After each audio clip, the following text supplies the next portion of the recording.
Welcome to Let's Relieve Regret, the uplifting podcast where we talk about how to relieve what you're worrying about. It can feel so good to finally let go. Let go of past hurts, let go of old grudges, let go of self-doubt, self-shame. The thing is, we aren't always given the tools to let go. We're told to get over it, or it's time to move on. But how do we do that? We will share our stories, tools, and strategies of how we let go to help you let go. Let's begin. Content warning. This episode of Let's Relieve Regret has general discussion of sexual assault, and if you need support, please reach out to your local crisis center.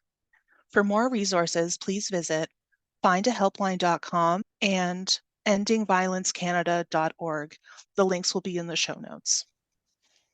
Hey there. Welcome to another episode of the Let's Relieve Regret podcast. My name is Victoria Mir-Garcia, and I am joined by my co-host. Hi, it's Shadoe. Shadoe Ball. Shadoe Ball.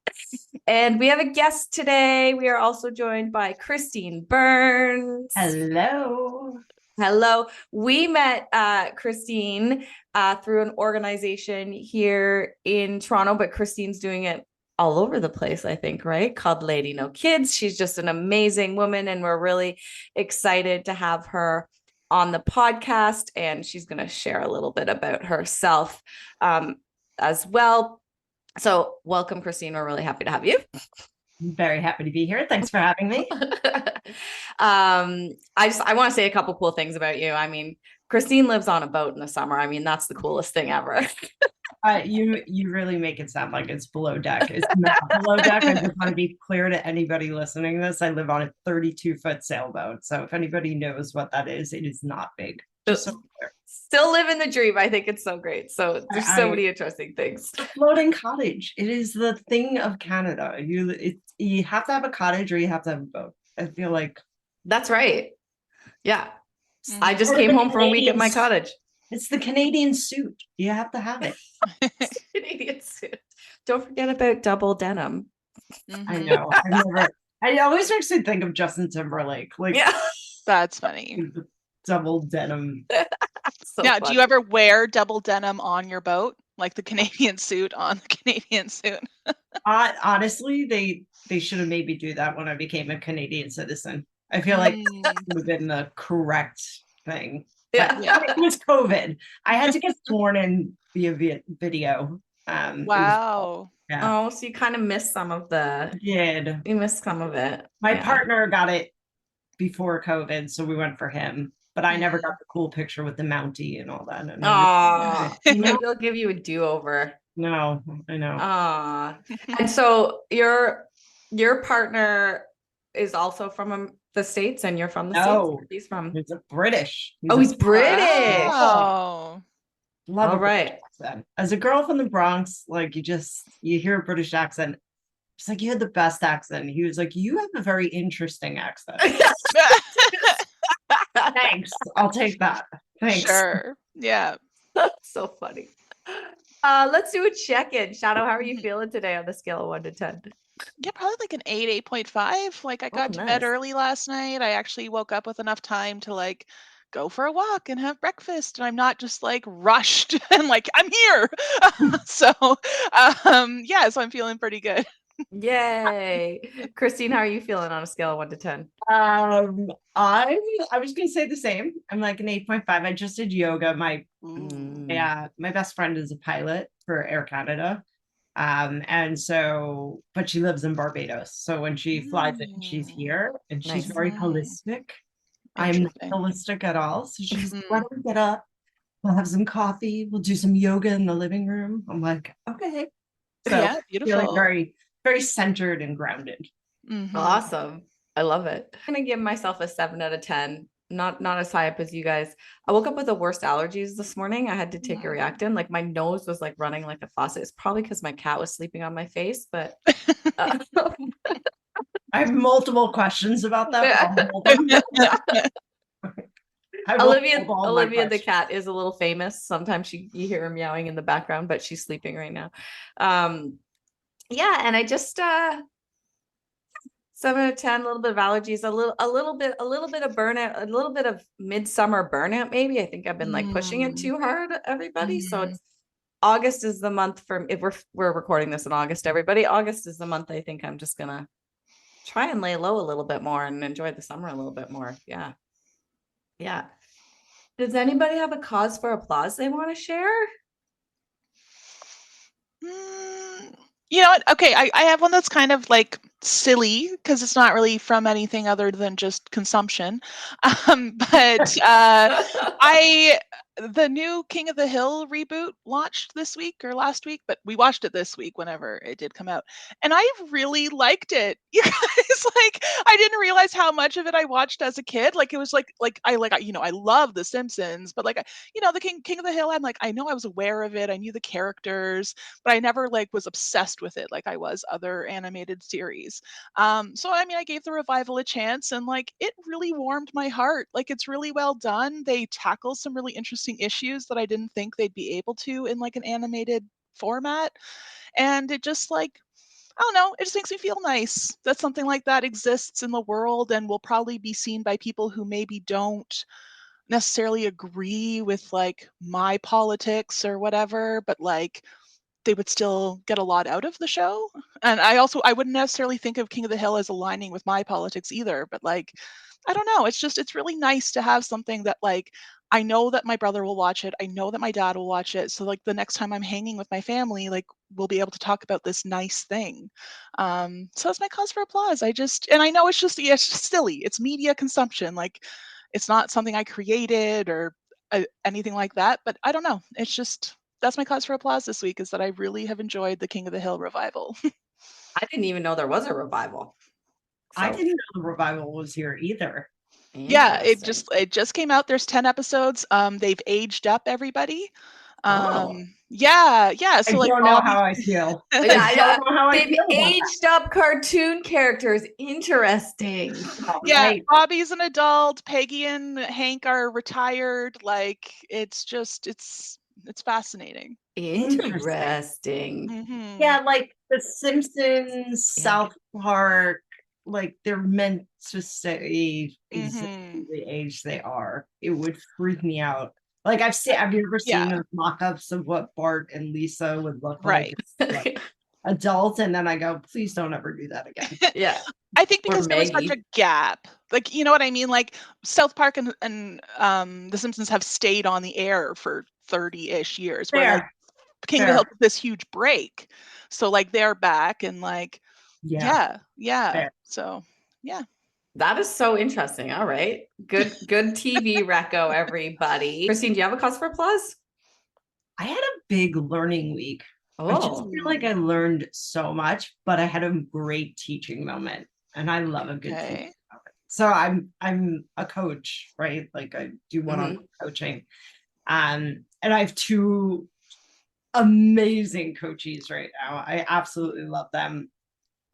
And one of the things I've been working on is eliminating the word but from my vocabulary and replacing it with and.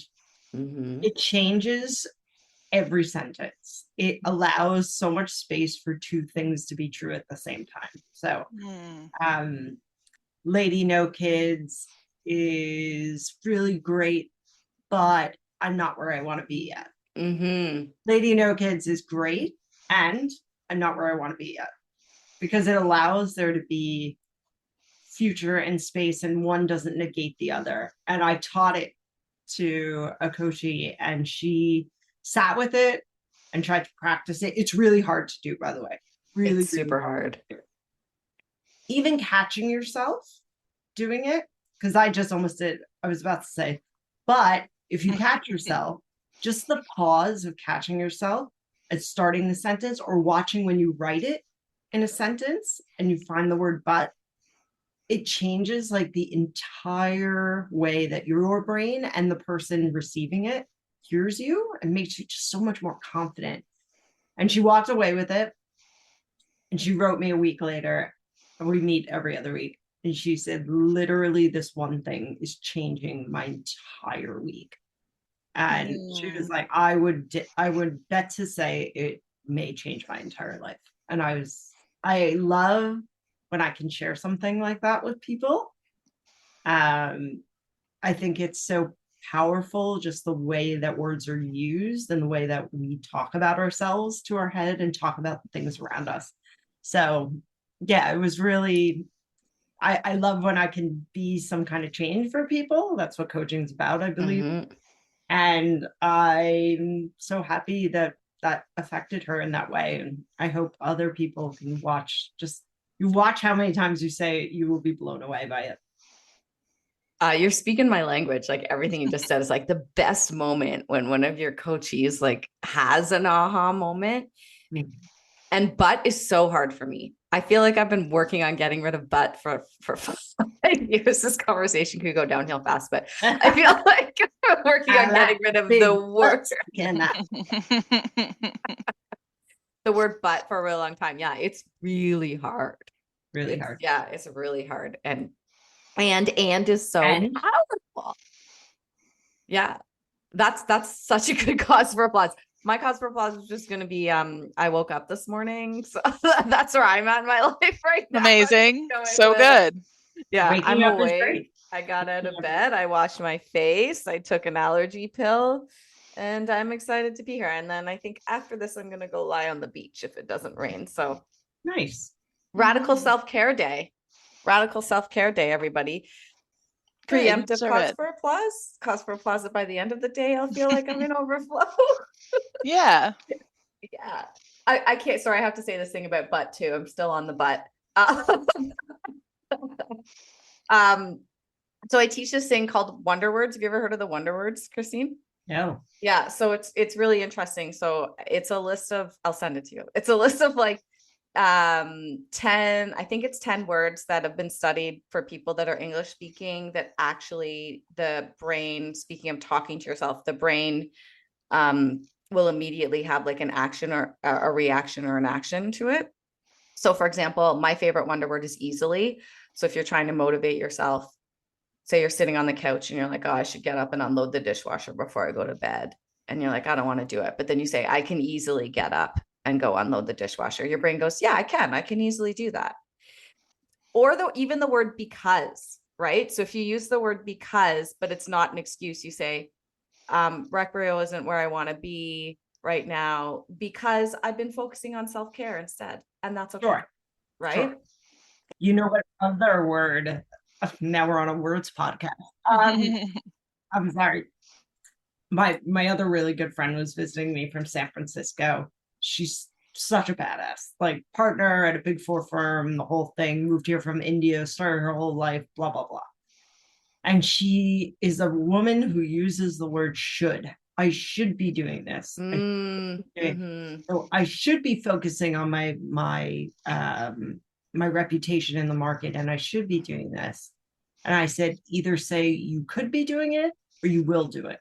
Pick one. But should is, to me, it is like a word our parents would use to tell us what we should be doing, or an authority figure should do this. And the changing of the word is like, I should go to the gym. It's like, I could go to the gym and I would feel better if I did, or I will go to the gym. Yeah. But I shoulds are just words that make you feel like regret if you don't do the actual thing. Right? That's right. That's right. I hate the word I should. And when I find myself doing it, I say, pick a lane. I could do that and maybe I won't, but I'm making an active decision about it. I'm not just sitting here being like, I should be doing that. And it's looming. And then I'll just hide from it and go to bed and hope that I don't remember I could have done that yesterday. As soon as you use the word should, your brain is in judgment mode. You're judging yourself. Yeah. Immediately you're judging yourself, because whatever comes after the word should is you guilting yourself or judging yourself. I should go to the doctor. Yeah. I could go to the doctor, or I will go to the doctor. Yeah. And then you go into like regret, guilt, or shame, right? I should work out, but I'm lazy. Yeah. Right. Yeah. Yeah. Oh, okay, everybody. But and should, let's take them out of our vocabulary. Let's eliminate use or because or will or do. Action words. We love words here. We'll put in the show notes, everybody, a link to the Wonder Words document as well. if people want that. And you can learn more about the wonder words as well. I have a coloring book that I made with the wonder words because that's the best way to get things into your brain. So we will put that in the show notes. Yeah, and I'll make sure you get some. Let's get it too. Okay, these are awesome causes for applause. We've already had a great discussion. I'm so excited. All right, Shadoe. Yeah. Are you ready to share? Shadoe's going to share first. I am, but I also have something to add before that, which is I was in some kind of program like 10 years ago, I want to say. And the person running that program said something to all of us that has always stayed with me, which was, I need you to all, or she said, I need you, all of you, to stop shoulding all over yourselves. Ooh. I love that. Instagram post. Yeah. Yes. Yeah. And it's like, I guess it's a little crass, but it's stuck. Like, it's definitely stuck with the like, oh yeah, I got to stop shoulding all over myself. And like, if you think that's crass, we got a problem with the oh rest no, of I'm just saying it's a little, it's a tad, you know. But yeah, because I feel like that helps it stick as well when something's really funny. I love that. I Yeah. love that. Thank you for sharing that. Ooh, I love that too. I also really like you both use the word coachees, which I've never heard before. So that's cool. Like instead of client or instead of like. Oh no, clients yucky. See, the trade for money is what I think of when I think of the word client. Yeah. Like that's true if I'm giving a true deliverable, but if I imagine coaching is sitting in a car next to them and they're driving and I'm just, they have a destination. I'm just helping them make the right turn or the left turn or explaining to them what turns are or going straight. And so, yes, of course I make money in my coaching business, but they're on a journey with me. If they're my client, I feel like then I'm driving a bus and they're in the back and I'm supposed to get them someplace. And that's true with other work I do, but not for coaching. Yeah, I've never heard that before and I really liked it. So I just want to call attention to it as a word. I like it. Yeah, I really like your description too, right? Because that's why I chose to be a coach and do the work that I do too. Because I went from being like a caseworker to this idea though that coaching has like a broader scope of practice that I like.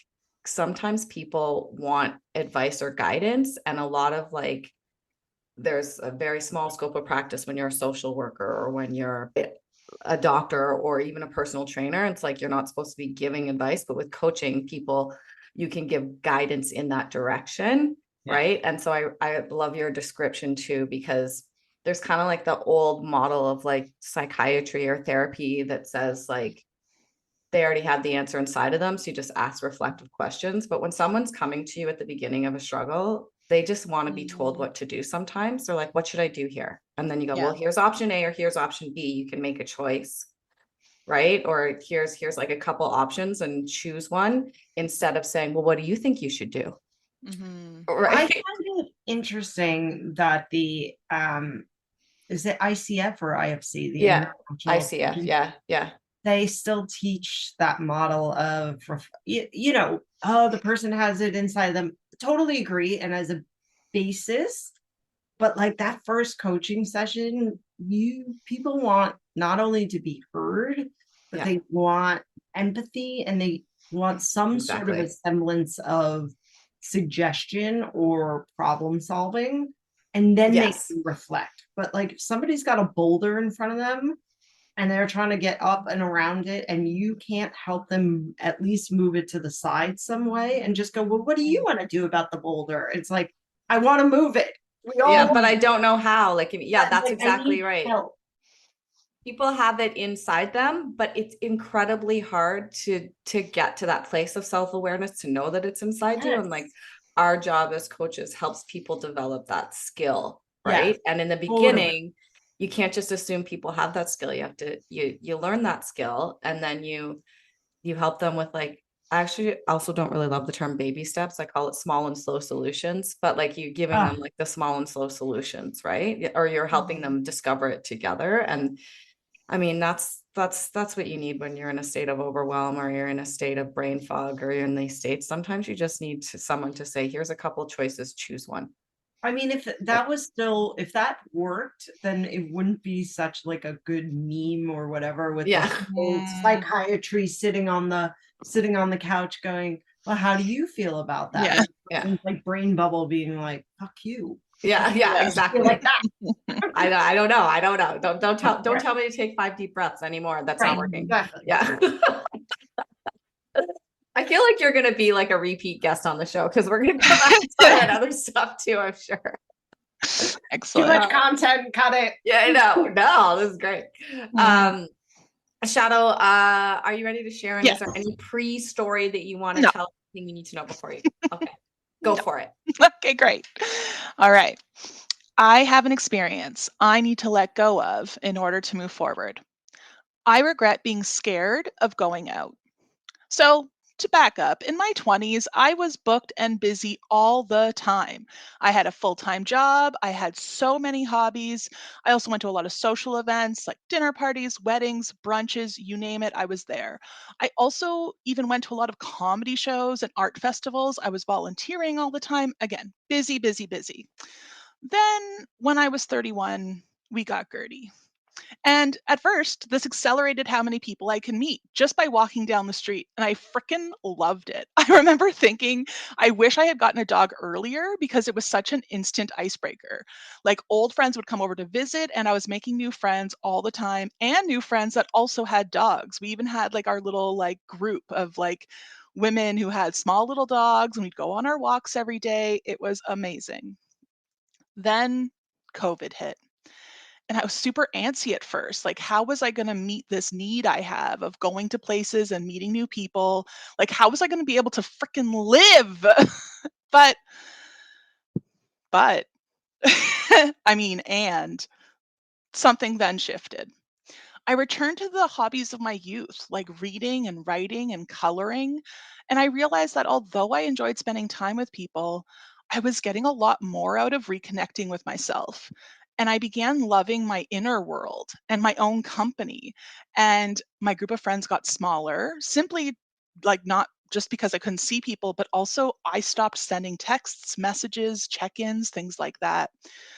And after years of self loathing, this was like a welcome change. I couldn't believe how much I enjoyed myself and how I wanted to be alone and more and more. And like, even with my husband, I was like, get out of here. I just want to be by myself. So now the flip side of this change is that I'm now a little bit scared of going out, and not even just a little bit. I find every reason to stay in. Funnily enough, like me having Gertie as like such a way to meet people is now the same excuse I use to not meet people because I'm like, oh no, my dog gets separation anxiety. I got to stay home. Or if I go out, it's only for an hour so that I can come back and save her. Not that I'm super uncomfortable with being outside, obviously not. So this summer, I've been to 2 networking events, and for both of them, I found myself feeling really, really sick the night before. And at least I could recognize that it wasn't actually physical nausea. And I pushed myself and I went. So the consequence of holding on to this fear is that it multiplies because both of these events were fine. I didn't get sick. I didn't embarrass myself. Like things were great. But when I'm psyching myself up to go, it's like all those little kid fears come back. Like, no one's going to like me. No one's going to want to talk to me. I smell, like all kinds of things like that. And new fears are coming up. Like, I start thinking about, like, well, what was it in my 20s that made me so alive when I was out? And I was, well, I drank a lot. I drank really heavily. I was proud of how much I could drink. And now I can't drink at all. Like, even a sniff of a mimosa, it like makes me like ill. So, like, so okay, but now I can't go out anymore. Like, is that what that means? Or if I do actually force myself out, a habit I have to really rein in is trying to be helpful.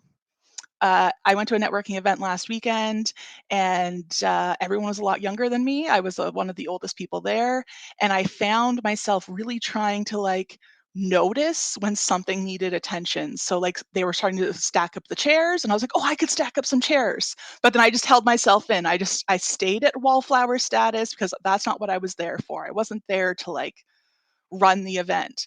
But sometimes doing those things makes me feel more comfortable about taking up space at the event. I know I did the right thing at the time. We were told to, right? During COVID, they said, stay home, everyone stay home. And that was okay. It was. But I fear now that I've stayed in my indoor cat phase a little too long. And I'm ready to like go out and like enjoy life again. So I have grown in a lot of ways. I'm capable of networking and worthy of making new connections. And at the very least, if I go outside, I will have new stories to entertain Gertie with. Thank you. Do you want feedback or did you just want to be heard? We could do a bit of feedback today. Okay.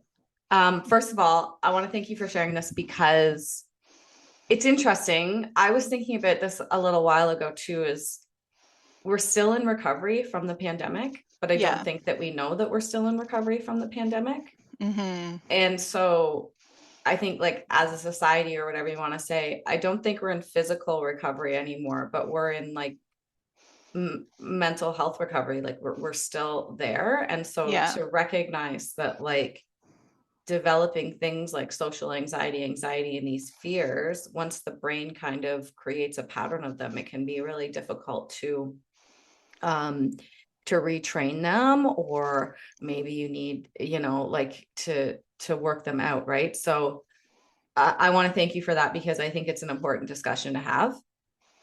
I really think it's an important discussion to have for sure. And I can relate to it sometimes too. I mean, I don't use Olivia the cat as an excuse. Sometimes I'll use my husband as an excuse. Sure. or like, right. So I can totally relate to that. I was going to ask you, but I think you kind of answered it. Like, what are you actually scared of? And if you don't know, that's okay too. But like, what is the actual fear? I think I don't want to feel like a loser. That's really all it comes down to. And I'm worried that like, as long as I stay inside, I can't be made to feel like a loser. But if I go to a place and I don't fit in, then that's proof that I'm a loser. And I think that's all it comes down to, honestly. No, I was gonna say, or there's the fear that I can be overbearing.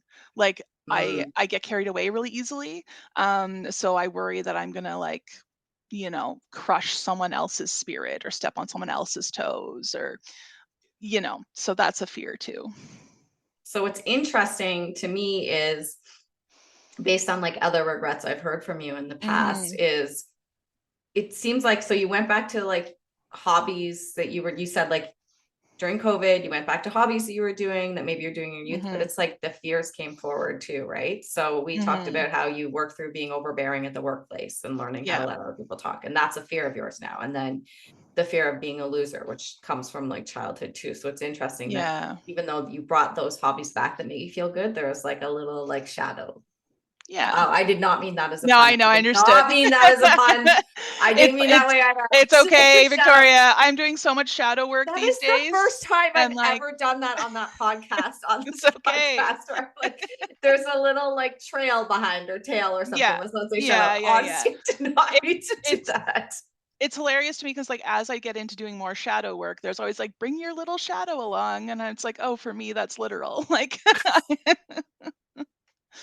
so. I see Christine nodding her head too. Is there anything you want to add for feedback? I have feedback. I have so many questions. Ask questions too. That's fine. So first of all, yes, thank you for sharing that. I agree with Victoria. I think we're in the emotional rebuild after COVID, and it's definitely, and I can relate so much to your story of being in your 20s and being overbooked and being proud of like doing keg stands and and like all that kind of stuff. So I totally relate to that. I'm so interested. There's like this undertone of that you should be going out, that you should be networking. And I'll bring up the should again, but somebody gave me advice or it kind of set me free in January of this year, where they said, if that's what you like to do, just let yourself do that. And so I wonder for you, when you call it if your body is literally having an emotional reaction to something, like you're not feeling well the night before, it's your body telling you you don't want to go to this thing. So is there space for you to also, you talk about going back to those childlike activities. Guess what? We were happiest usually in our childlike state. And so, especially as I build Lady No Kids, I'm playing with these ideas of play and childhood and all of these things. We've been forced into this very adult life where we're supposed to have these things in place and we're supposed to go to networking events and we're supposed, but part of me is like, if you just want to stay home with your dog and, chill and color and watch King of the Hill and whatever, do that. Like, where is this need that you have to leave the house and you have to go to networking? I'm so interested by that. Yeah, no, that's a great question. For me, it's because I know that there will be times I actually do want to go. And if I always make the choice to stay home with my dog and color and journal and stay comfortable, I'm not going to go to those things that I actually want to go to. So that's it too, is that like having an ear piercing, right? Like if you let the ear close up again, the next time you want to wear an earring, it hurts. It hurts like hell. But if you wear a little stud every day, then the next time you want to wear a fancy earring, it just goes in. Like, so I think similarly, I want to kind of keep that open, like that, like the ability to still go out and enjoy myself. Like I want to still be able to do that. And I think sometimes when it's the nausea and stuff, it's because I'm also really this relates to another episode, but I'm still kind of finding my way in my 30s. Like in my 20s, I could, like when I met people, I had the spiel. I was a government worker. I had all kinds of hobbies. Like I had all these things to offer. And now when I go out, it's very much like, hi, I'm Shadoe. And I don't really have those quick, like, this is who I am and this is what I care about, because everything's kind of changing for me right now. So it's that I do want to keep going out because I want to have things to talk about. And again, there's going to be something like your Lady No Kids brunch, like that. I almost didn't come because I was like feeling sick, but I wasn't actually sick. I was just nervous, and like I have to find more ways to distinguish between that. And I had such a good time. I had such a good time, and like I would have been I'm really so happy you were there. And yeah. so like that's kind of the other thing I want to offer to you is like I get in our teenage years and our 20s, it's like have the elevator pitch. Yeah. Have something important and bring to the table. But I will sit here and tell you at 41 that like you and your presence is enough. And like it's not each everybody, like whatever you are bringing to the table. And if that means you're gonna help stack chairs, cool. If that means you're not gonna help stack chairs, cool. If like whatever it is that you are here to bring is enough. And that could be nothing. I've struggled with this all the time. Just because I always feel that I'm a super bubbly, happy person. I'm entertaining, I'm funny. I've always been all these things. And when I'm not that, I hole up and I like go to bed and I hide. Because me too. I believe that nobody wants to be around me if I'm that version of myself. Yes. And it's and I will never forget one of the first friends I made in Canada. She said to me, I want to be with you, whatever version is there. Like, and I want to be there to support you because you support me when I'm like that. And when I started to share this feeling with other people, they were like, yeah, I want to be around you in all versions. Yeah. That's nice. Like, you can't always be on and you can't always be the jester and the clown and like I'm multifaceted and I have emotions too, and I can't carry everybody else's and mine. Right.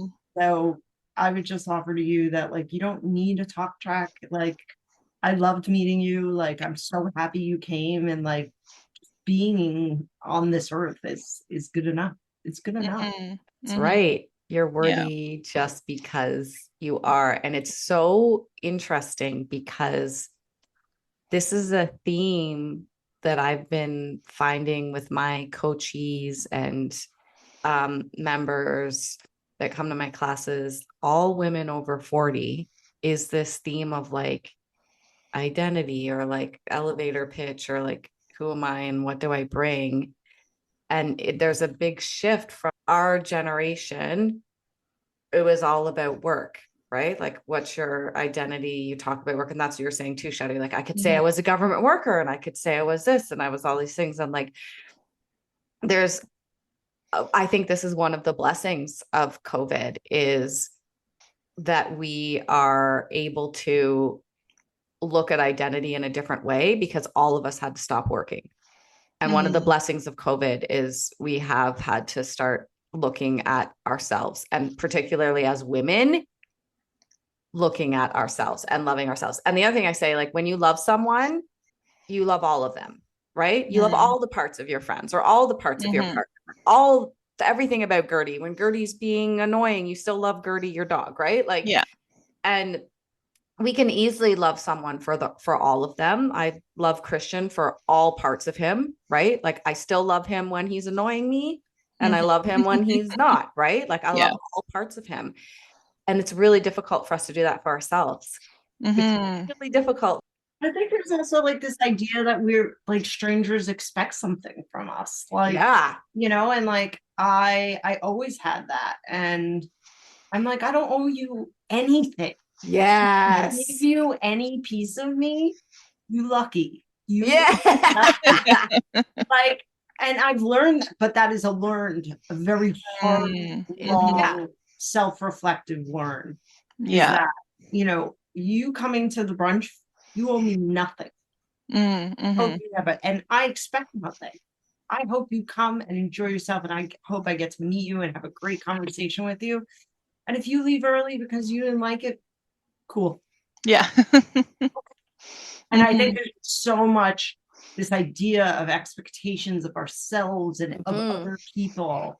Like, as I started to let go of expectations of myself, I started to let go of expectations of other people. And it just made it so much easier to navigate because I now am excited when somebody brings anything to the table because it's more than I expected because I expect nothing. Right. No, that's beautiful. That's a good one too. I was also going to say, Shadoe, I'll say one more thing is the emotional needs check-in, right? Because it seems like you go right to being of service when you're uncomfortable. People only like me if I'm being of service. And maybe check in on those other emotional needs when you're not going to a networking event, just when you're at home, right? So certainty, you're getting it. What makes me feel safe? Variety. Maybe you need to be giving a little bit more variety to work that emotional need muscle or growth.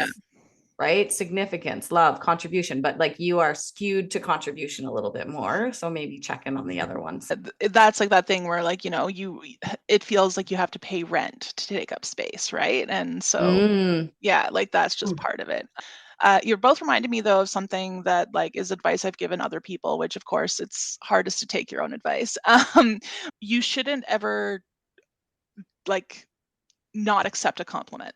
It's so it's so easy for someone to say, "Oh, I love your hair today," and you're like, "Oh, I cut it myself. It's nothing." Or like, you know, like it's so easy to like get rid of someone's compliment, but then you're really hurting that person. Like that person was trying to give you a gift, and you're like, "Oh no, thank you. I don't want that gift." And I think similarly with this, it's like I like being there for my friends when they're upset, but when I'm upset, I don't lean on my friends.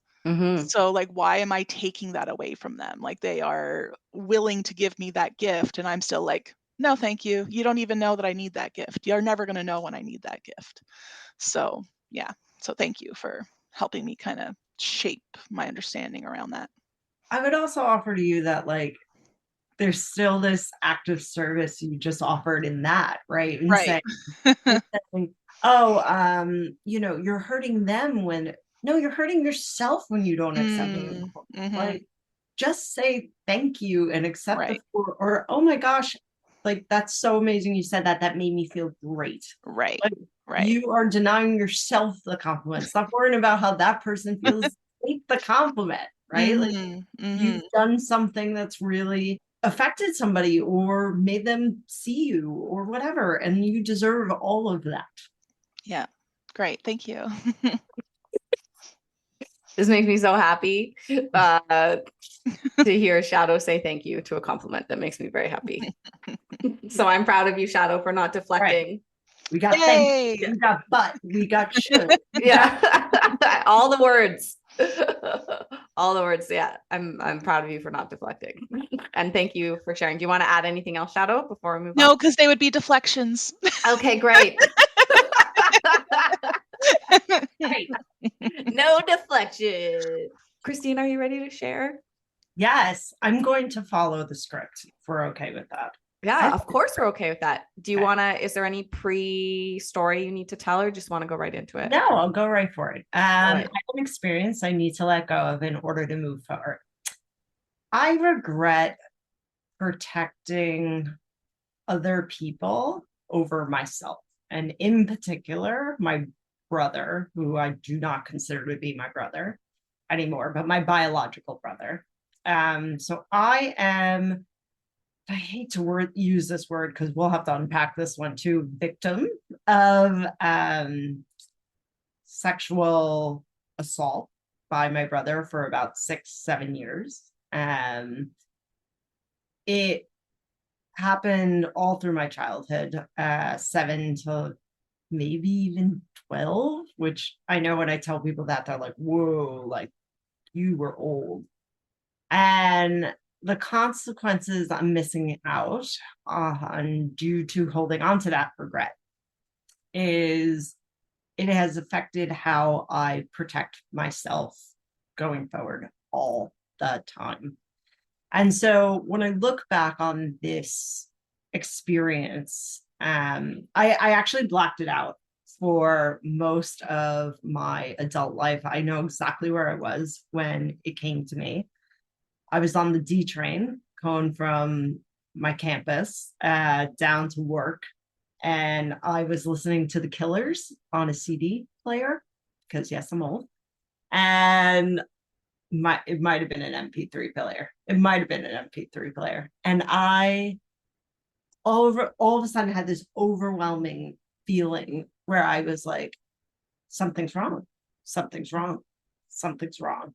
And like you can imagine like the D trains like going from 125th to 59th and it's loud and everything. And I just had this panic attack, this massive, overwhelming feeling where then my brain started to play this game with me. It's like, push it out, bring it back, push it out, bring it back. Was it there? Am I imagining that? Did that not happen? Like all of these really intense feelings.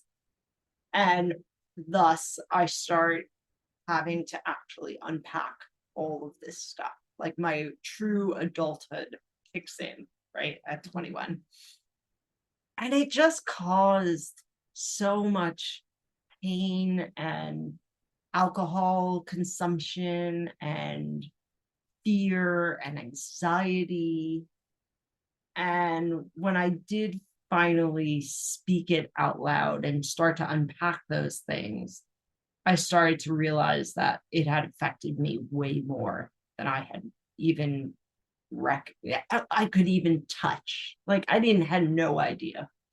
And I did everything I could in that moment with the tools I had at the time, and that's okay. I still struggle with the complicit side of it. That is a super common thing for people who have this happen to them over and over again, is that you feel that you were complicit and that you said it was okay and that you even maybe welcomed it. But I was a child and I didn't know any better, and I felt things, and I was supposed to be in a safe place, and I was supposed to be around somebody who was my protector. My brother's 4.5 years older than me. My parents left us together all the time because that would be a normal thing to do when you have two working parents in 1990, right? And that's who I was then. And I've grown in so many ways. I am still sad, but I am relieved because I'm able to share the story and I'm able to stick up for myself. And I finally confronted him this year, which took me a really long time to do. And it was because I know I'm worthy of forgiving myself. And it's taken me a really long time to forgive myself. And I don't want to live like that anymore. And honestly, it's driven the whole Lady No Kids slogan of by choice, by chance, by circumstance. My circumstances brought me to not have kids. I truly believe that I didn't make this choice.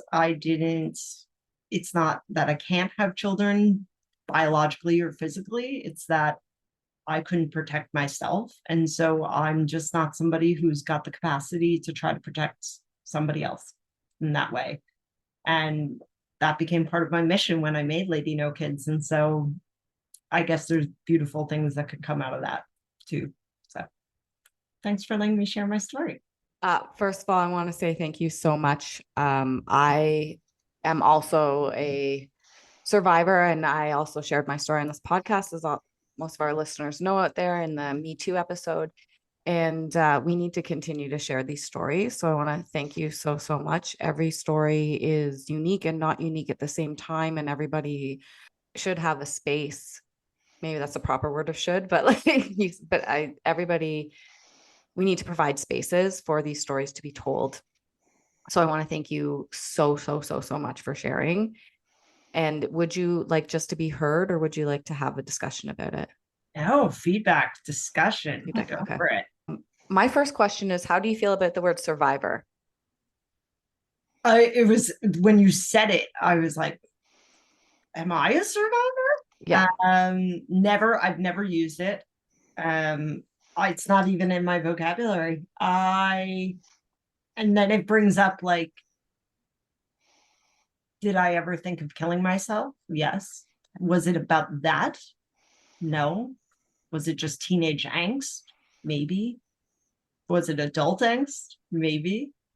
Was it an imbalance of chemical hormones and all the, stuff that they shove down your throat? But yeah, I'm a survivor. Yeah, there you go. So I made that flip too from that's going to be a tough one for me. It's a big flip, but for a while I liked the word victim, because we can fall into victimhood, and it's okay. It's healthy to be in victimhood for a while, right? Because you're processing and you're learning. And then when I made the flip to saying I'm a survivor, it was helpful for me. And I made the flip at the right time. So like, it's challenging to make the switch, but it can feel a bit more empowering in that way too, because you're kind of taking your story back and you get to tell your survival story, right? And or however you want to put it. Yeah. And you don't have to use it, but that's where I went. So I was curious about that. Yeah. I'm a big neuroplasticity of like the rewire. And when it's happening, like, when people say, oh, it gets chills, like I can tell my body is having a physical reaction to the words coming. And when I said the word survivor, I almost got lightheaded because I could tell my brain is grappling with the idea of being a victim, or this happened to me, versus owning it. And like, it's happening to me right now as I'm talking through it. It's definitely something I need to think about and talk for sure. It'll take a while to reprogram that, right? And our brain always resists when we first hear something, because it doesn't want to make the change. But that was helpful to me, and I hope that that's helpful to you too. And I also I kind of want to like maybe open up a little discussion about like your initial regret is about protecting people, right? Yeah. Which is like super normal. That's kind of where we go to, right? And that's interesting that that's the initial regret. But then as you were talking through the regret, it kind of became, okay, I learned that I need to forgive myself, because forgiveness is for me and not for the people that I'm maybe trying to protect, right? So it kind of like evolved as you were talking about it into this, like, forgiveness is about you, right? It's not about the other person sometimes. Yeah. Yeah, like I have zero plans to forgive this person. Zero plans. And me too. I feel good about that. Me too. What I don't feel good about is having held on to it. So I didn't tell my mother until I was 34 years old. I didn't tell her because I was so afraid that she was going to kill herself, that she would disown him, that she would maybe not believe me. I didn't really believe that, but these are things that other people talk about when they have, Yeah. So I carried it. I carried all of that for everybody else. And with that, I used alcohol as a way to just subside any of the scary thoughts or the things. And I finally did go see a psychologist, therapist, whatever you want to call it. And I grew up in a family where you don't do that. Yeah. Not only crazy people see people, right? And she was like, one day you're going to want to, you're going to figure out a way to get this out. You're going to write a letter to him. You're going to do this. You're going to do that. And my mother and I are so close. I mean, she is like literally my best friend. We have so much fun together, but she has been there for me for everything. So having to tell her this just felt like, it almost felt like a betrayal to her, right? But when I did finally get it off my chest, because the other thing that was happening was that my mother would say things like, why do you hate your brother so much?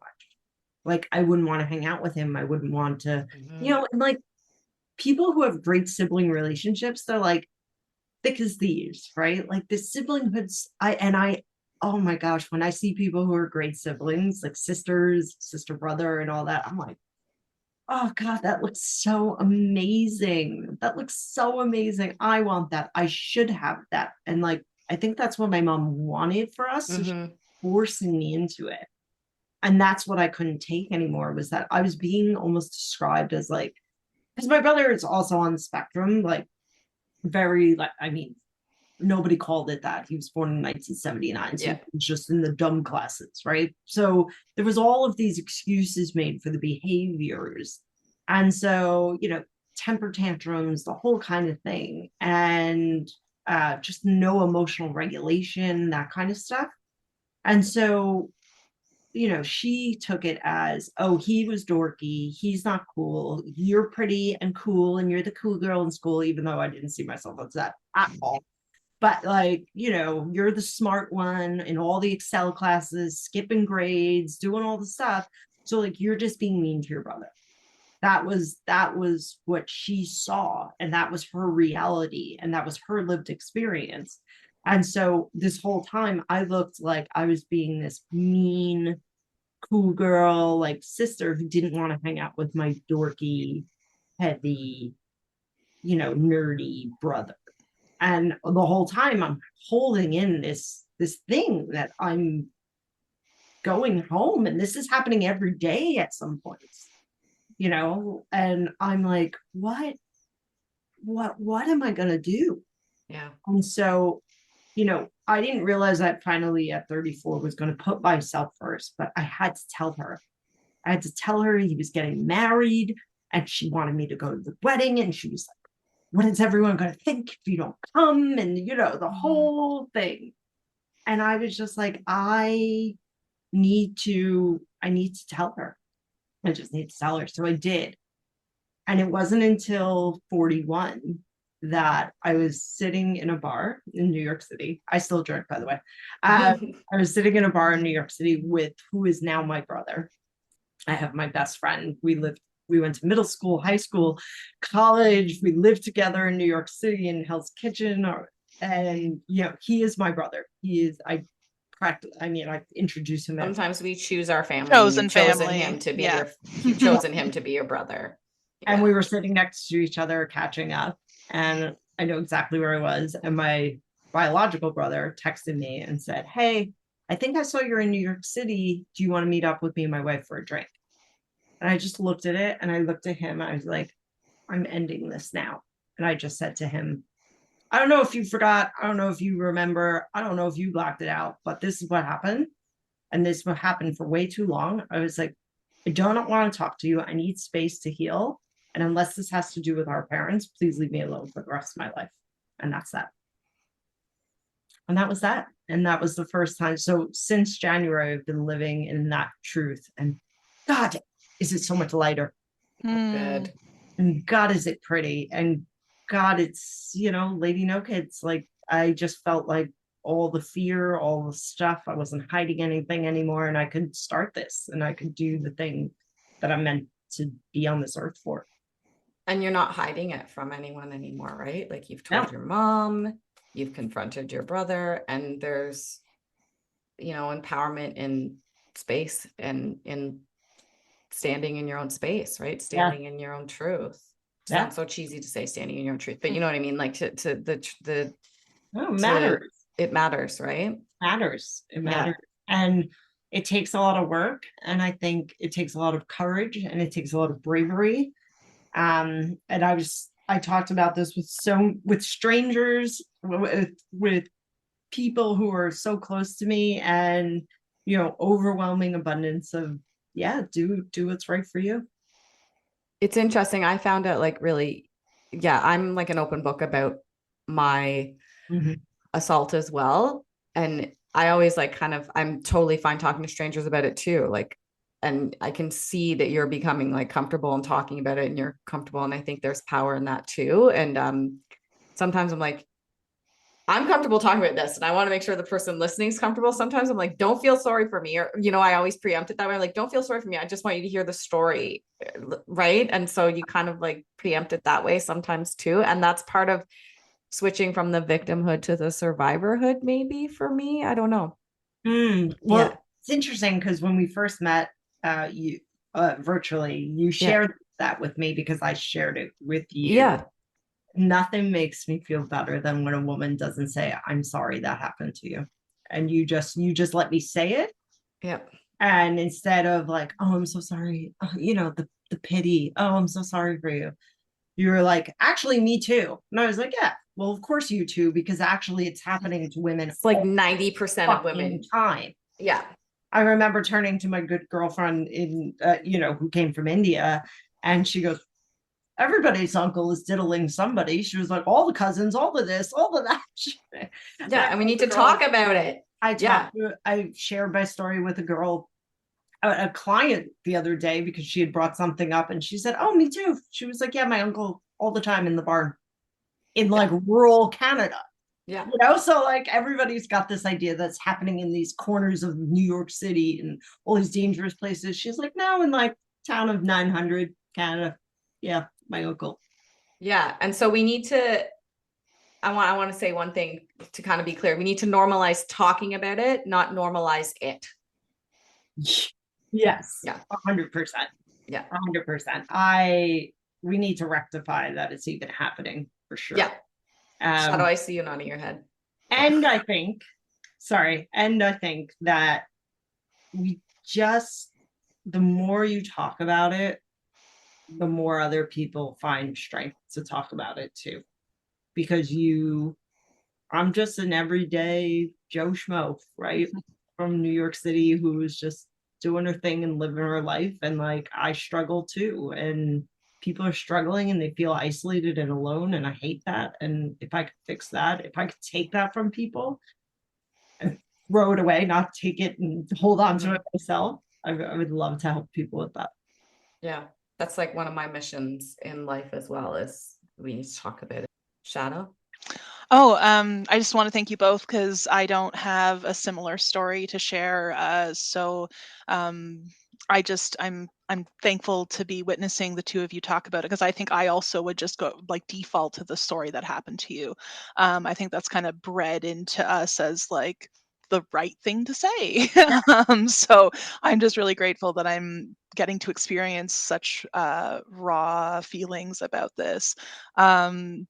Because my word, you were a kid, like, and not just like I think kid is like getting more and more extended, right? Like sometimes someone's like 25 and they're like, I'm just a kid. Oh, just but a kid. Like, you were 7, like that's literal definition of child. Yeah. And so, and I do get the idea of trying to protect your brother, especially the idea of like unequal social standing would also make that really hard. And so I think it's just really understandable that you blacked it out for as long as you did. I guess my one question, if you're willing to share, is how long did you wait between having the panic attack and telling your mom? Because it seems like there was still a pretty big gap there. 6 years. Wow. Yeah. Yeah. So you were so protecting. Yeah. Oh my God. Like even so the realization, I'm 22. The panic, overwhelmingness. I mean, that was like a wave, but like I was like, I'm good. You have to remember, like, I went to an excellent school. I got the big fancy job in the Big Four. Like I was doing all things. I had a boyfriend. I was living in New York City, even though it was a shithole. Like I was living the life that everybody else wants, right? And so, like, you can't be upset about that. And when you put that down for long enough, that shit will bubble.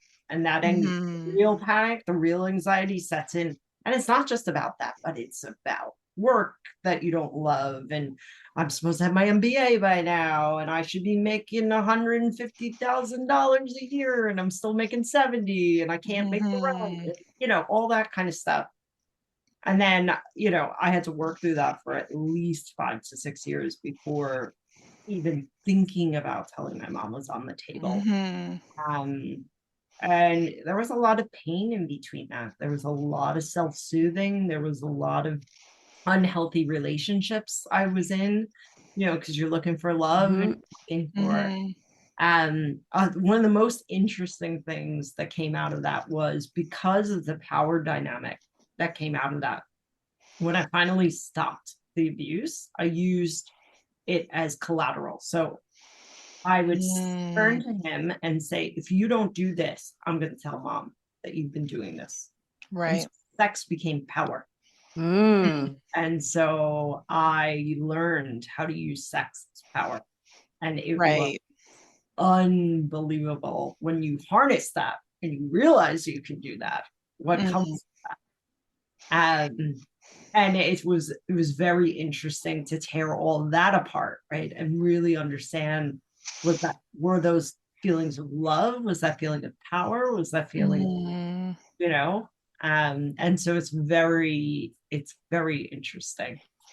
Yeah, no, and then I'm wondering too, like if we were to kind of play ifs and buts here, if your brother had not gotten married, do you think you would have told your mom? Or was like did that push finally break over? Question. Or was it like just time? It wasn't the marriage. It was the constant, like, you don't like your brother. You don't want to, like, why don't you love your brother? You know, he's not like you, blah, blah, blah, blah. I was like, girl, I got it. I know he's not me, but like, I don't have to be, right? And like this idealistic world for family in general. I've been talking about home and like, what does it mean to have a home?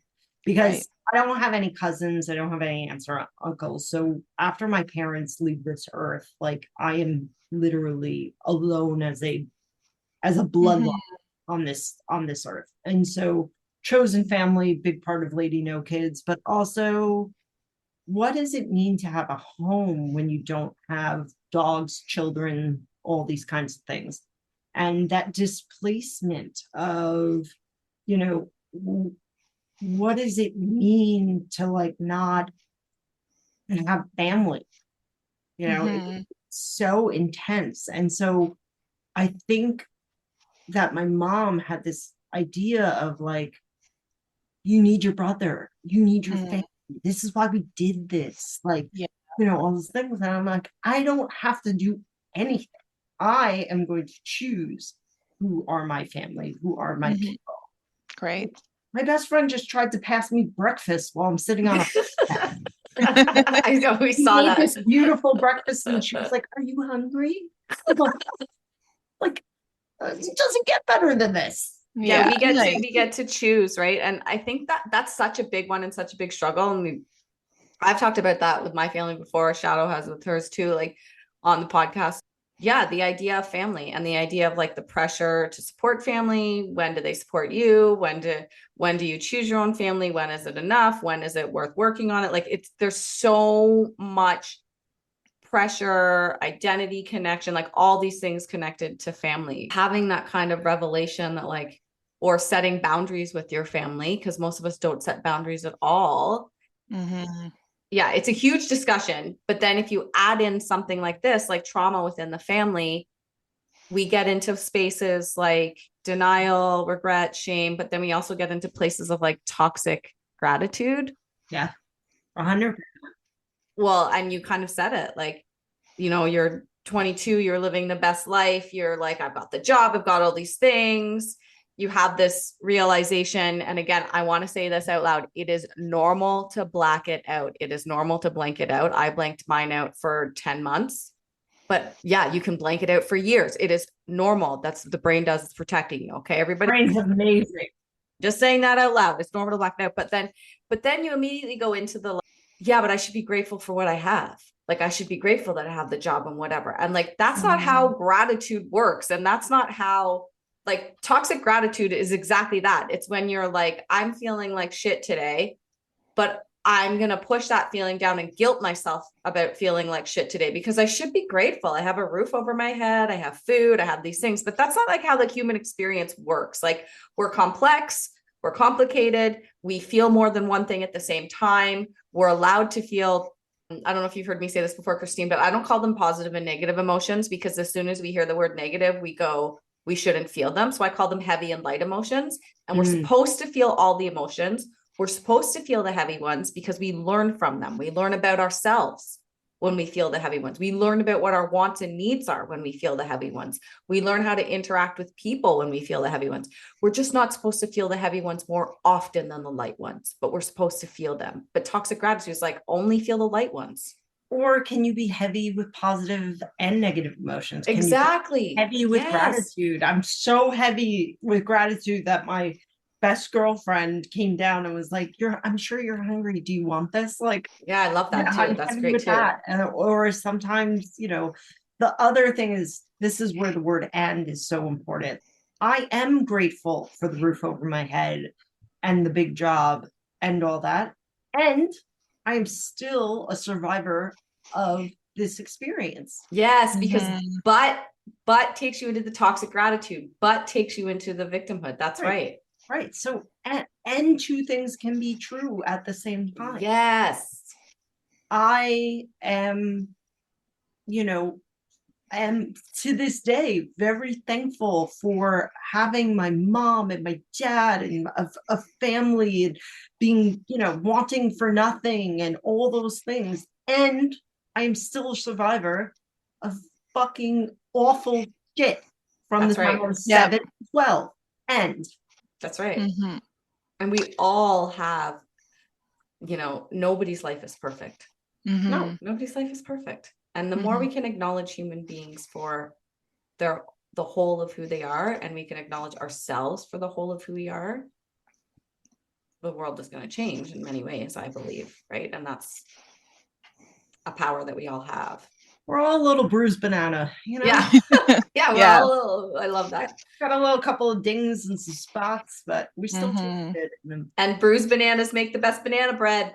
Hell yeah. I love banana bread. I love that. Amazing. Shadoe, is there anything else you want to add? Oh, I have something, but it could open a big can, I guess. I find it interesting. And I mean, I see it all over, this idea that like when someone's on the spectrum, because I am neurodivergent, I have ADHD. So I'm really attuned to this idea that when someone does something bad, it's like, well, they're autistic, so they didn't understand.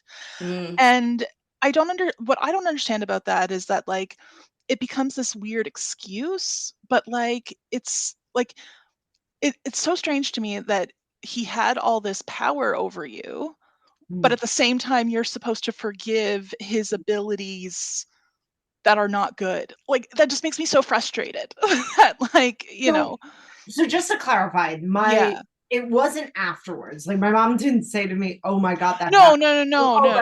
Yeah. But, and there was always this undertone of he struggles and Christin's fine.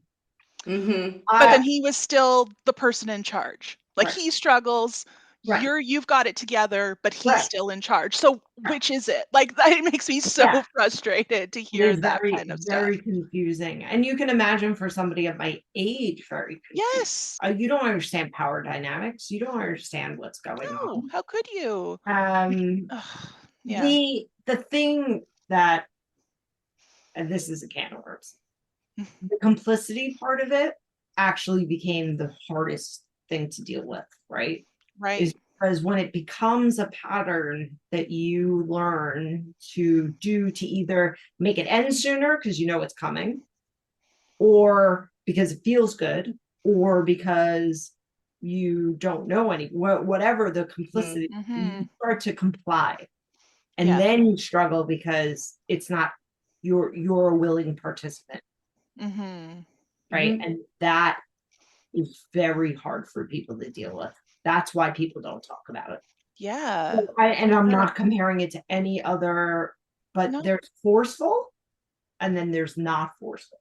And a lot of child abuse that happens by a family member is not violent. It is the use of power dynamics. Right. And perceived power dynamics, real power dynamics. Yeah. Especially when it goes on for years and years. This is not something that is always violent at all. And I want to make that clear because then it's a different kind of trauma. Then you're dealing with a different type of problem or psyche. So that becomes very hard. And I feel like you could talk about that for like ever. Yeah. Because I think that then sets you up for an adolescence where, like, when you get into your teenage years, you just try to push it down, or like you said, you just like not forgot about it, but it just kind of. I was so promiscuous because I thought that's what love and all that like. I associated, right? And so I had to unlearn those things too, and be like, well, what love looks like, right? And I'm not mad about my sexuality at all. Sure, I love my sexuality. To be very honest. All that being said, it all comes together, right? And people don't look at that, and they don't see, especially in teenage girls, there's reasons for stuff. Reasons. Instead, we call everybody a slut. Totally, absolutely. Oh, she's a fucking slut giving out. Yeah, exactly. We're not. Can I throw something else in there on our theme of like words? I love that you said teenage girls. I saw this post the other day, and I've seen it before, and it was talking about the language we use around sexual assault. So victim versus survivor is one of them, but another one is underage women. There's no such thing as an underage woman. An underage woman is a child. Yes. And then there's this other one around child prostitute. The child isn't a prostitute, right? Yeah. They're not a willing participant. Right. They're not prostituting themselves. That child is a victim. Yeah, absolutely. Right. I'm thinking about the way we like talk about it in terms of language too, back to the discussion about power dynamics. Even the language we use is like shifts the power dynamics. And we really need to focus on taking the idea that the child has, or the child, the woman in my case, because I was raped as an adult, has any kind of power in that situation with the words that we're using. There is no power for the victim / survivor in this situation at all. And when we use words that make the victim / survivor feel like, oh, I should have had power, or there's still this idea of willing participant, we're still giving power to the perpetrator. Well, I wasn't complicit. I wasn't complicit, right? Like I'm only having that realization as we're talking through it right now. I wasn't complicit, but I've struggled with this idea that maybe I was, right? Yeah, right. I have too. It's unbelievable, the bullshit that like we get thrown at, and the bullshit that our brain like spins on and ruminates on, right? And just remember, you did not have a choice. There was no choice. And on the other side of it is like my childhood is ripped from me in this activity. At the same time, I think it's almost made my adulthood more childlike in ways. Like I am so playful and silly, and I love when I'm around kids to like imagine and do all that. It's a reclaiming of, and maybe that's why I don't want responsibilities. Maybe that's why I don't want children and dogs and stuff. I want to get on a plane and go play someplace, and like my version of setting myself a play date and living on a boat and all that. And you deserve that. Cool. And you're worthy of that, right? And from a brain perspective, because I know how much you coach similar in the way that I do about like reprogramming the brain and the brain science and stuff. It's like play in adulthood is so important. Yeah. And most people in adulthood, I call it forward motioning. You're just like always thinking forward, always moving forward. You don't like move your body side to side and backwards. You are always thinking forward. You're thinking about what's the next goal. You don't celebrate the goals, but like dementia prevention, perimenopause, midlife, menopause, we know changes happen in the brain. And one of the biggest things that's happening right now in studies is talking about how important play-based learning is as play is in adulthood. And play helps us heal.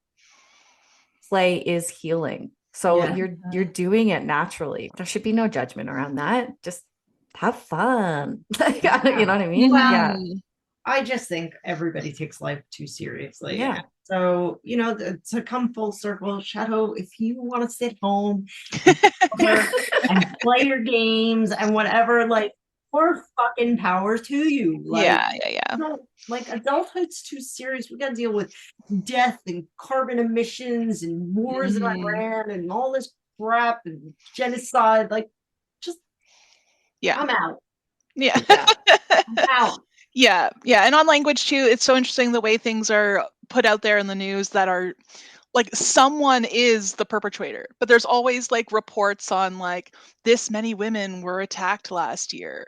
But like there's like the language isn't this is how many men attack women. Like it's always just like this magical thing that happened. That's how it's reported. And it's like, why is this how it's reported? Same thing with the underage woman or like, underage women. Like, that means that you're a girl.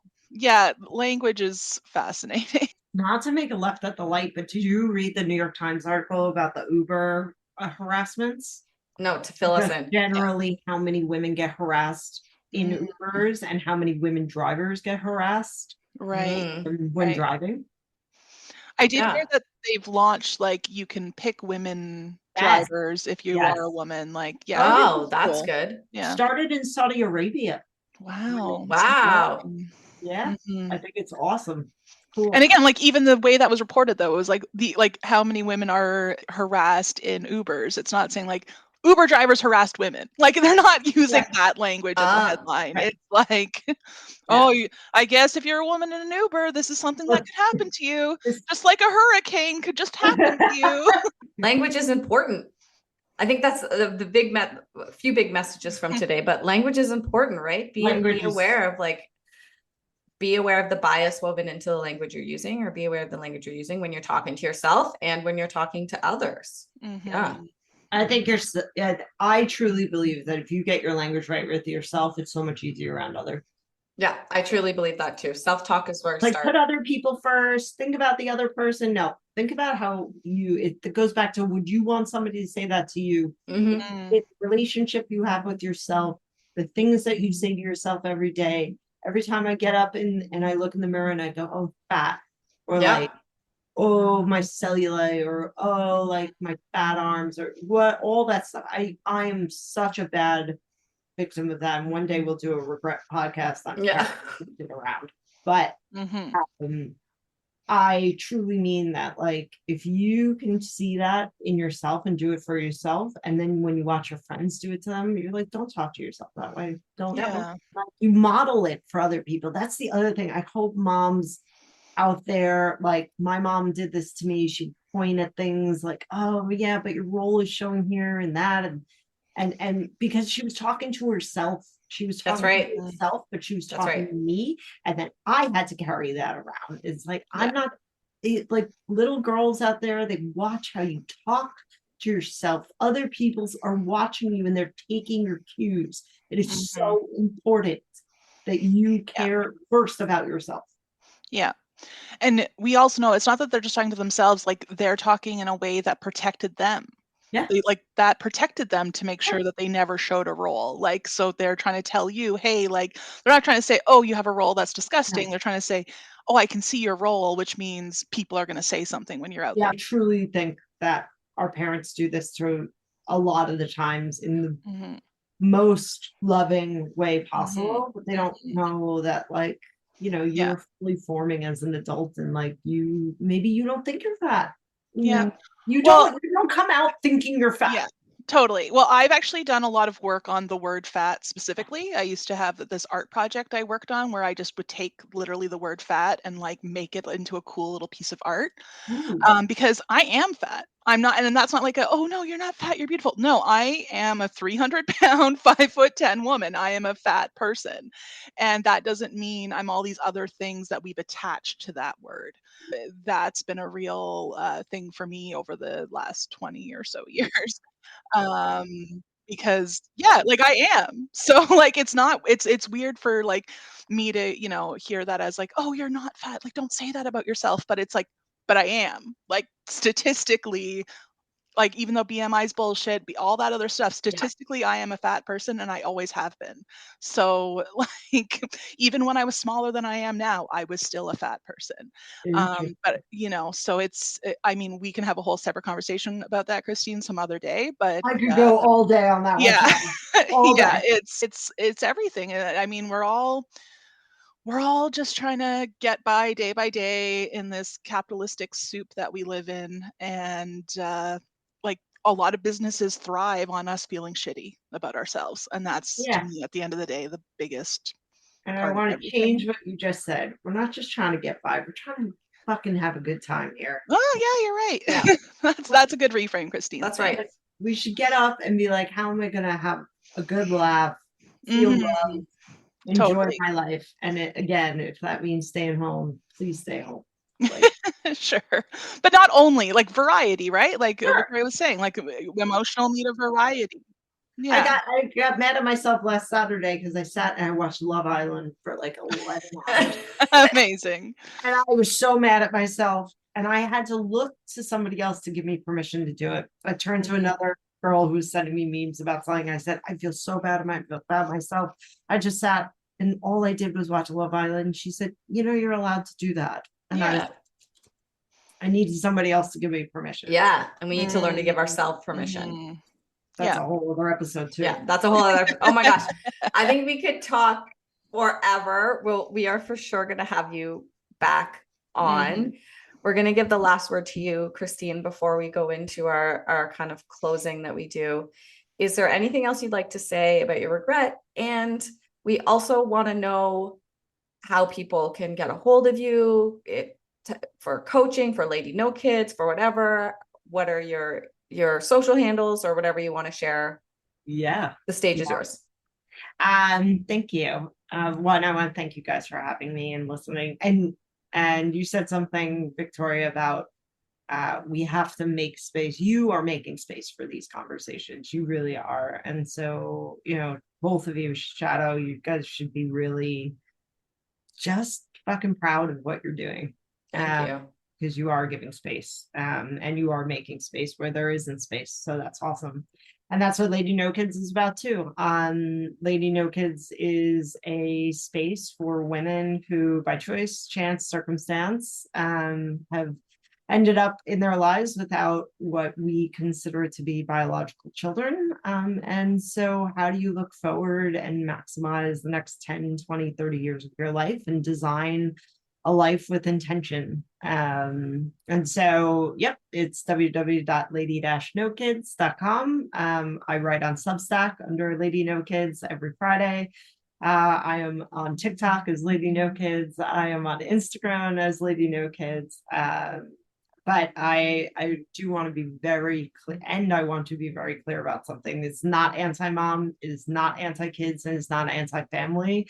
I hold space and honor all of those things. I have a wonderful mother. I have wonderful friends who are wonderful mothers, and I think they are the most powerful and badass women.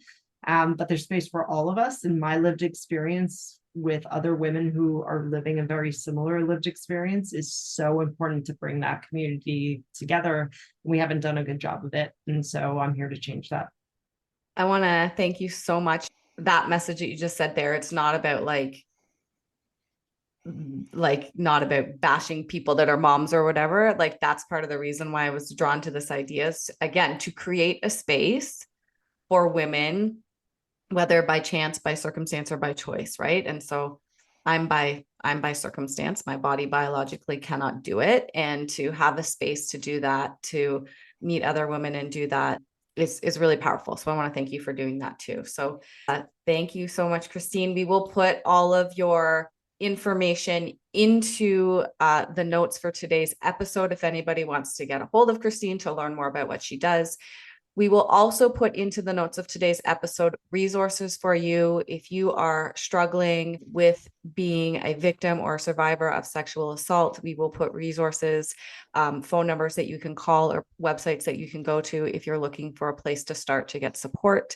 Please reach out. Please talk to people. You are loved. People love you. And when you start telling your story, there's a lot of healing that happens there, and we hope to support you as much as we can. So those will also be in the show notes for today as well.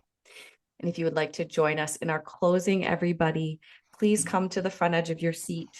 Put your feet flat on the floor if it is safe for you to do so. If you are driving, please just listen and continue to be safe. And if you want, you can close your eyes, and I encourage you to put your hand on your heart and to just take a big breath in and a long breath out, and feel the points of contact that you have with the earth. Your feet on the floor, your bum on the chair. If you're lying down, it could be your head on a mattress. And just sink into those points of contact. Let your body feel them. Those points of contact are gravity holding you to the face of the planet. So take another big breath in and a long breath out, and sink or press into those points of contact. Gravity will never let you fly away. It wants you to be here. The earth, the planet, it wants you to be here. And just because of that, and that alone, you are worthy. You don't need any other identity other than you are a human being on the face of the planet. And take one last big breath in for me. And big breath out, sinking down into the palm of the earth's hand, knowing that you are supported, you are wanted, and you are worthy, just as you are. Thank you so much for joining us, everyone, today. We appreciate you so much. We appreciate you listening to the podcast. Sharing it with your friends is the best way you can support us. Giving us a 5-star review. Signing up on our Buzzsprout to support us in financial ways helps us keep this podcast going as well. So thank you so much, everybody, for supporting us. We hope you have a wonderful day, and we will see you, hear you, be with you in the next one. Thank you. Okay, bye. Okay, bye. This episode of Let's Relieve Regret was produced by Shadoe Ball and Victoria Muir-Bercia. Editing by me, Victoria Muir-Bercia. We are an independent podcast supported by you, our listeners. If you think this podcast sends a valuable message, you had an aha moment, or learned something new about yourself, help us realize our goal of reaching as many listeners as possible. We encourage you to take action and support us right now by choosing one of the following options. You can easily support us by following us on Instagram at relieve.regret. Tell 2 friends. Leave a 5-star review on whatever app you're listening to us on. Leave a tip at coffee.com/Let's Relieve Regret podcast. That's ko-fi.com/Let's Relieve Regret podcast. Join our conversations in the Facebook group, Let's Relieve Regret Podcast. Find all this information, all the links, and more in the podcast notes.